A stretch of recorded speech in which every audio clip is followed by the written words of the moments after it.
Ngayon, i-discuss ko sa inyo kung paano pumasa with my airline right now and also to take note of the pitfalls or yung mga mali baka magawa nyo. So, please stay with me until the end.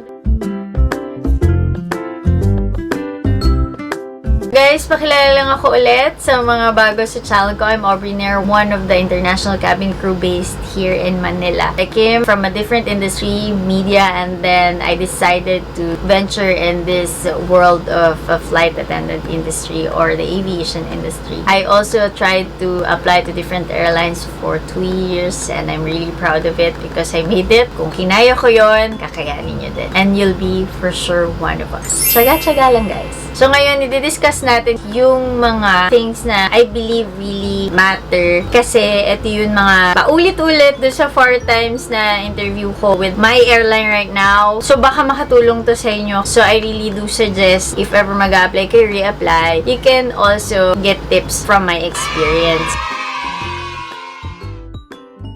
So, number 1, I could never stress more than being prepared. Kasi, yung preparation nyo will really put you or put yourself in a certain place na kalmado kayo. You will have this feeling of being confident enough para dun sa interview. And what are the things you have to prepare on? Of course, your clothes. Make sure it's ironed, well fit to you. It's clean. Number 2, your makeup. Will your makeup can stand the entire day of mass hiring? Or can it stand as scrutinizing eyes in a setup ng walk-in? Pag walk-in interview kasi medyo mas close up yung mga tinginan, mas scrutinizing, mas may ilang balik pa. Anyway, if it could stand the scrutinizing eyes, most especially for the guys, kasi yung sa mga guys titingnan din if you put makeup. So, ang akin, aralin nyo na. Prepare nyo na kung how will you look like. Perfect na ba yan? Nag-chap ba yung lips mo while wearing that red lipstick? Feeling ko din talaga nag-chap yung lipstick ko. Kaya, kadiri tingnan.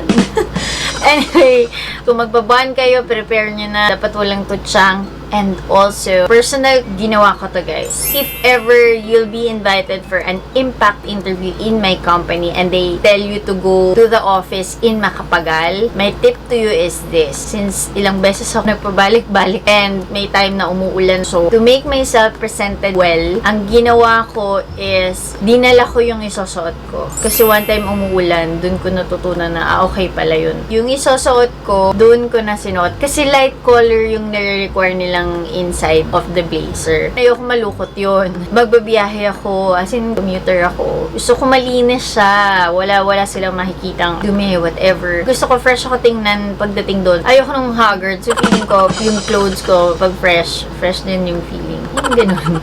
Tapos you could retouch doon mismo sa restroom doon. The restroom is prior to the office.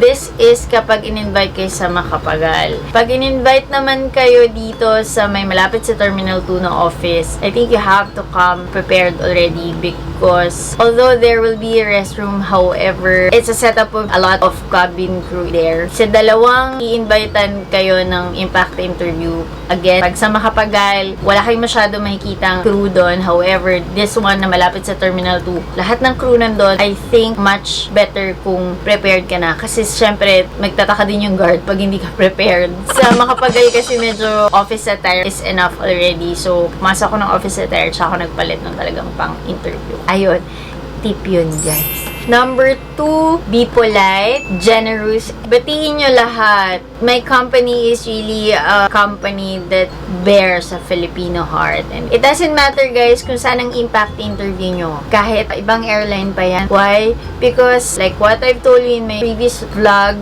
mga boss yung makakaharap. Magiging boss nyo mismo. So, imagine if nakalimutan yung batiin and then you enter the room, yun pala mag-interview.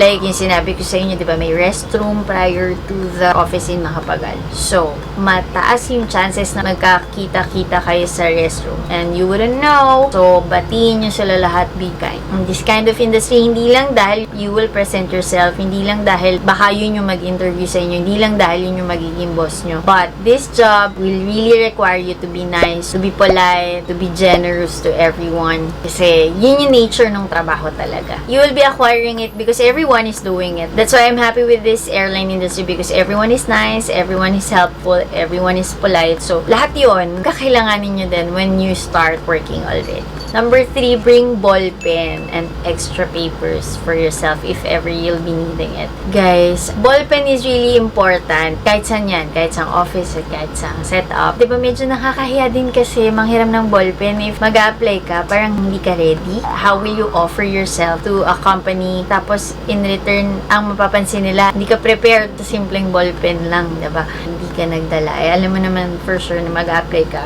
kailangan may pangsulat ka. Do not bring one ball pen, bring 2 or 3 para mayroon kayong pamalit if ever mawala ng ink. And also, you could also share pens to other people. Binibigay ko na sa inyo yung nature. Ganun siya, guys. More than being prepared, you can also share what you have to others. And also, pag mag-apply kayo, ang dami na ganito, yun mga policies. Ayun, hindi ko kasi sure kung ngayon tumatanggap na sila. However, magmaskara na lang kayo kasi baka yun pa yung maging reason na matanggal kayo. Kasi promise talaga yung nakasama ko noon, pasok na siya pero sayang sobrang ganda niya natanggal before because of that falsies. And even now, hindi kami pinapag-falsies. Ginagawa lang namin siya pag-vacation. But when we return to work, ayan, mascara lang. So, tip, be simple. Simple in your jewelries. Pearl lang, guys. Huwag na kayo mag-necklace kasi it wouldn't really help you. Yung unang impact ko, pinatanggal yung lahat ng jewelries din eh. Kasi nga para makita how you look like even though wala kang jewelry.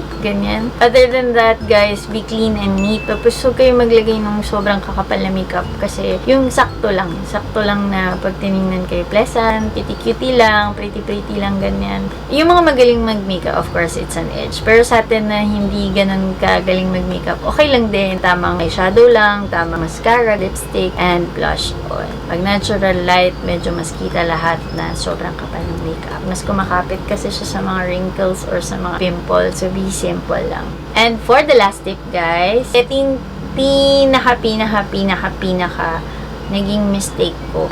Please take note on this. Ito talaga super important. Lagi nating sinasabi, tumingin sa kausap. But, the setup in an impact interview has a lot of people beside you. Has a lot of people in the panelist. So, nangyayari, turo sa atin sa speech communication, ang turo sa atin, speak in front of public, you look somewhat on all of the sides. Yung parang lahat na i-recognize mo. That is my mistake. That is a continuous mistake that I've been doing. And then, nung dulo, I think, kaya din ako nakapasok na ng final interview dahil, I think, yung key doon is to look at the person who asked you the question. Promise. Tingnan nyo sila, lalo sa airline ko. Kung sino yung nagtanong, tingnan nyo siya. Kasi feeling ko, ang assessment nila doon is, kapag tinanong ka ng pasahero, saan ka titingin? Diba? Siyempre doon mismo sa pasahero. And if tumingin ka sa iba't ibang lugar, mukhang hindi ka honest kung saan ka kumukuha ng sagot. At least, pag tumingin ka sa kanila directly, or kahit dayain niya lang dito sa gitna ng kilay, malalaman na nila na this person can talk good interpersonal with someone. Alam ko, nerve-wracking yan kasi magiging mukhang eye to eye kayong dalawa. However, tingnan mo siya dito sa noo. Nakaka-intimidate, yes, but matututunan nyo yan along the process. Apply, reapply. So, lagi nyong titigan ito lang, yung gitna ng kilay. Mukha na rin kayo nakatingin dun sa tao. Sobrang intimidating. Promise, from head to toe, titingnan kayo. Kaya, all your composure should be well. From the tone of your voice, the way you talk, the way you move, what will you say, whom you're looking at, lahat yon come to play. Of course, guys, please don't forget mag-pray. Kasi, I'm telling you guys, God will put you sa best airline for you and also sa best timing for you. May perfect timing si God para sa lahat. Those are my tips, guys. Marami pa kituturo in the future. So, please don't forget to subscribe to my YouTube channel, Aubrey's Story. Also, please click that notification button para ma-notify kayo sa mga susunod ko mga vlogs. Please also like para alam ko din kasi yung feedback, guys, kung gusto nyo yung mga nagiging trend ng topic ko. And please share this, guys, dun sa mga gusto mag-flight attendant. Kasi habang quarantine season, maganda parang nag-aaral tayo, diba? Like ako, na i-share ko sa inyo yung mga naging learnings ko, guys. And with all of that, I am so thankful. So kahit ni-reset button tayo right now for this quarantine, I hope we all still learn from each other. And guys, sa mga mag-a-apply, magre-reapply, please don't let your fears, please don't let the intimidation, please don't let all the negativities come to yourself. Thank you guys for watching and have a safe and healthy lifestyle during this quarantine season. Bye-bye!